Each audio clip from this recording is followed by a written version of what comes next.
In this episode, you'll discover 3 Ikigai lessons I learned through my own unexpected midlife transition and the question that can completely shift how you see your next chapter. Welcome to the Midlife Reinvention Podcast, a podcast helping women in career and life transitions achieve clarity on their next steps so they can transform uncertainty into an energizing next chapter. I'm your host, Kavita Ahuja, and the founder of It's My Time Now Coaching. If you're wondering what's next in your career or life, you are in the right place. Through solo and guest episodes, you'll gain practical tips, tools, and inspiration to help you uncover blocks, gain confidence, and be, do, and have what you want. I rediscovered myself after the age of 50, and I know you can too. It's my time now to help you do just that. I'm so excited you're here. Let's dive in.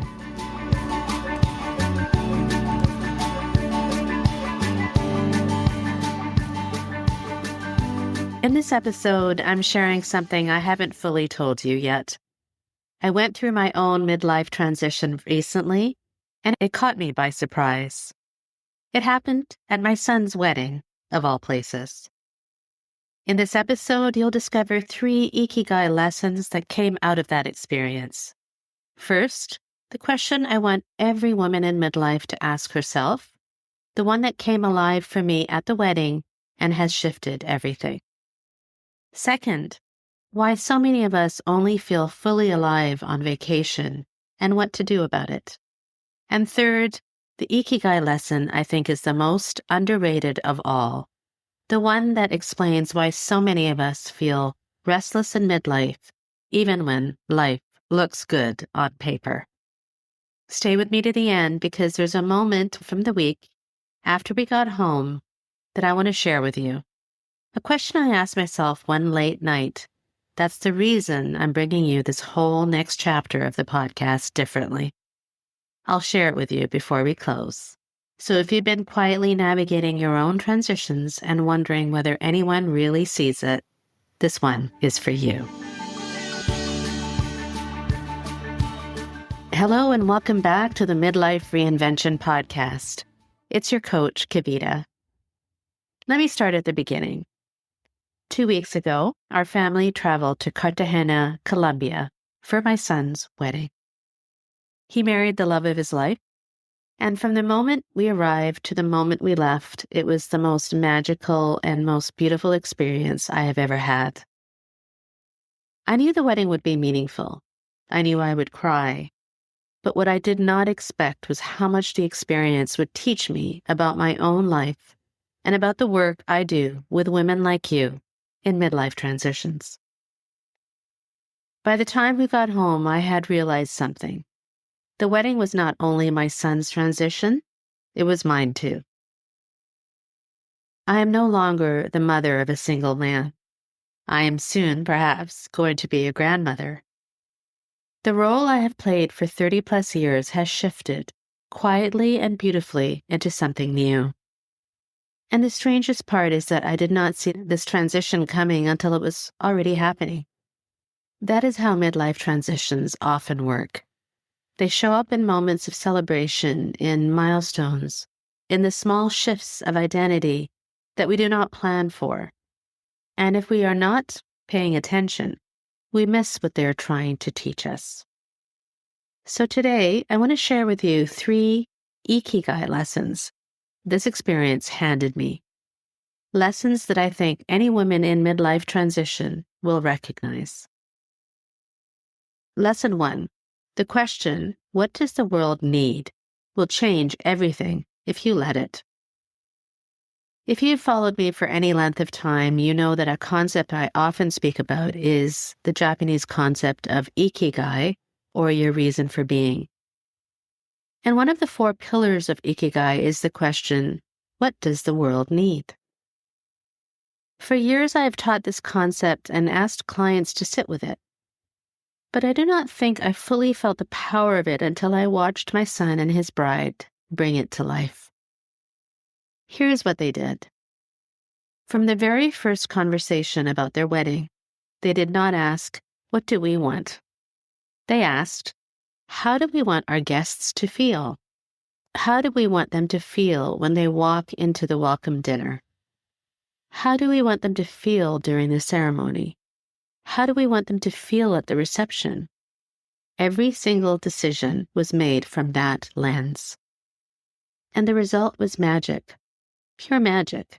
People were crying and laughing and dancing and telling stories they had not told in years.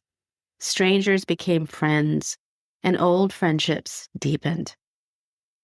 That is what happens when we lead with the question, what does the world need? Not what does the world need in some grand abstract sense, but what does the world right in front of you need? What do the people in your life, in your work, in your community need that only you can give? Most of us in life are exhausted because we are asking the wrong questions. We are asking, what do I want? Or what am I missing? Or what is wrong? And we are running ourselves into the ground trying to fix something we cannot quite name. But the moment you shift the question to, what does the world need from me right now? Something opens up. You stop trying to extract joy from your life, and you start creating it for others. And ironically, that is when joy comes back to you. That was lesson 1. I want you to sit with this question this week. What does the world right in front of me need that only I can give? Lesson 2. The reason you only feel alive on vacation is because you have not given yourself permission to feel alive at home. This one hit me on day 3 of the wedding. I noticed something about myself and about every single person that was there. We had let go. We were laughing more. We were eating without guilt. We were dancing in front of people we had never even met. We were present in a way that we are simply not present in our everyday lives. And I asked myself a question that I want to ask you now too. Why? Why do we only allow ourselves to feel that way when we are on vacation or at a celebration? Why not on a Tuesday morning? It is not because Tuesday is incapable of holding joy. It is because we have decided somewhere along the way that joy is for special occasions. That presence is a luxury we get on holidays. That we have to earn the right to feel alive. And so we go through our days on autopilot. We get to the weekends, we get to the next vacation, and we tell ourselves that real living will happen later, after this project, after the kids leave, after retirement. But there is no later, my friend. There is only this. And the women I work with who are stuck in midlife transitions are almost always stuck because they have stopped giving themselves permission to feel alive in their actual lives. This connects to another Ikigai pillar, which is, what do you love? Both my son and his wife are brilliant doctors. They love what they do. They got into their fields because they are passionate about helping people, and that shows up in every conversation. They are alive in their work, not only on vacation. I want that for you too, and I want that for me. I want every person who listens to this podcast to know that you are allowed to feel alive on a Tuesday morning. You are allowed to love your work, your routine, your ordinary life. And if you do not, that is your transition speaking, asking you to make a change. And lesson 3, the transition you're in is trying to tell you something. This is the one I think is most underrated. We tend to treat transitions as problems to get through. Something is ending, we're uncomfortable, we want to get to the other side as fast as possible. We rush through them. But transitions are not problems, they are messengers. When I walked through my own quiet transition over the last 2 weeks, becoming a mother-in-law, watching my son step into his own next chapter, holding the realization that my role in his life would never look the same again, I felt a lot of things: joy, pride, love, and underneath all of it, kind of grief I did not expect. That grief was not bad. It was not wrong. It was telling me something. It was telling me that a chapter is closing and another one is opening. And it was asking me, what do I want this next chapter to look like?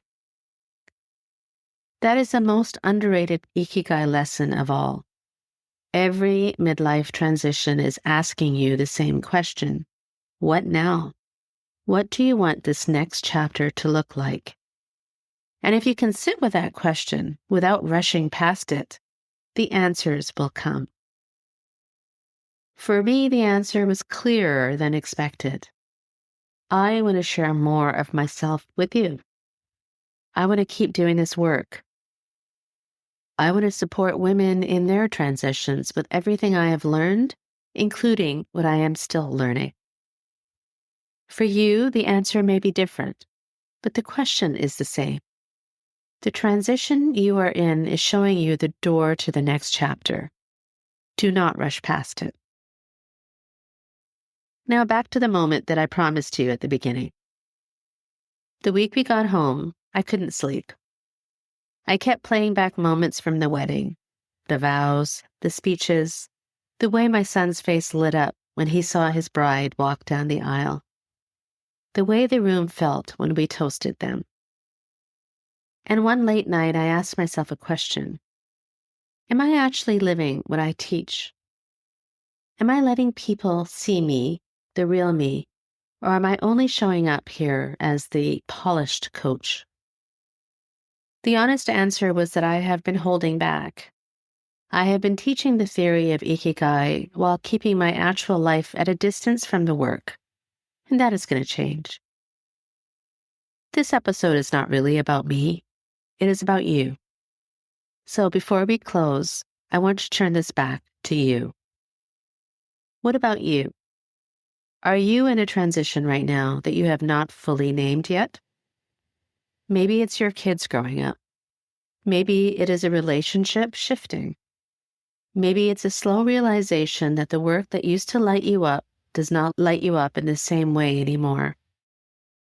When was the last time you truly felt alive? Not because something special is happening, because something inside you was awake. And what is the question that keeps surfacing in you? The one that you keep pushing to the side. The one that comes up in the middle of the night, the way mine did.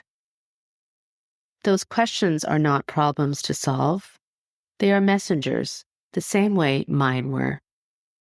They are your transition speaking. And the more honestly you can answer them, the clearer your next chapter becomes. That late night question is the reason I'm bringing you this whole next chapter of the podcast differently.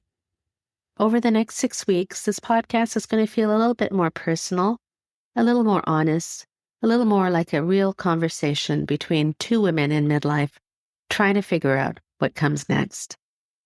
And I think that's what you've been waiting for. If anything I shared today is sitting with you, please go back and answer some of the questions I raised earlier and answer them honestly. Journal them and reflect on them. I can also help you with a guide called the 28 Days to Building Confidence Guide. If you're feeling unsure of yourself right now, or of your direction, or if you have what it takes to really be who you want to be, this guide offers daily, simple routines to help boost your confidence in yourself. Along with the guide, you'll receive 28 days of short video lessons from me that walk you through finding your voice and stepping into your next chapter with confidence. The link is in the show notes. It is the perfect companion to the work we're going to be doing together over the next 6 weeks. So thank you for being here, my friend, and thank you for staying with me on this journey of transition and reinvention. It means the world to me. And remember, you get to decide what comes next. So say it with me and say it with confidence. It's my time now.